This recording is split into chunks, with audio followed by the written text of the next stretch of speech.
C'est l'une des routes de grande importance socio-économique de la ville de Likassi.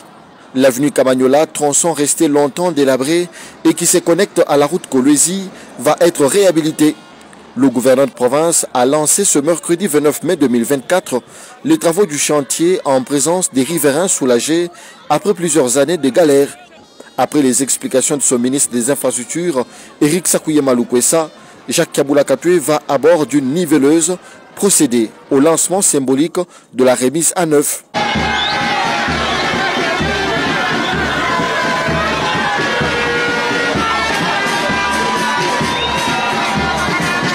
D'un chantier à un autre, le chef de l'exécutif provincial se rendra dans la commune de Kikoula, la municipalité la plus peuplée de Likassi, pour y lancer les travaux d'asphaltage de l'avenue Lupweshi. Le gouverneur donnera également le go des travaux de l'avenue Lufuma au quartier Kisunka. Ces tronçons, long de 2 km 700, fait jonction avec l'avenue du 24 novembre. Ensuite, le gouverneur réélu du Haut-Katanga va inspecter les travaux déjà terminés sur l'avenue de l'Indépendance devant le parvis de la paroisse Sacré-Cœur. Enfin, le tour des chantiers s'est achevé sur la route Panda en phase de finition.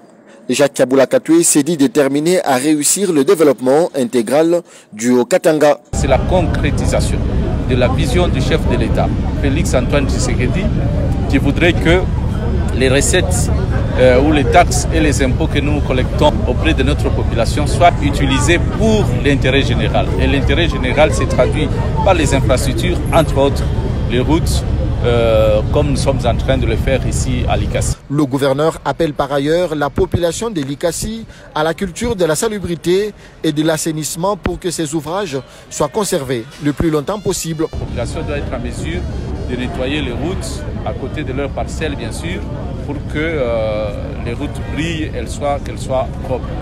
Bien avant de démarrer les nouveaux 3 chantiers dans la ville de Likassi, le gouverneur de province avait inspecté les travaux de construction de la route des poids lourds qui avance normalement à raison de 4 km asphaltés chaque semaine.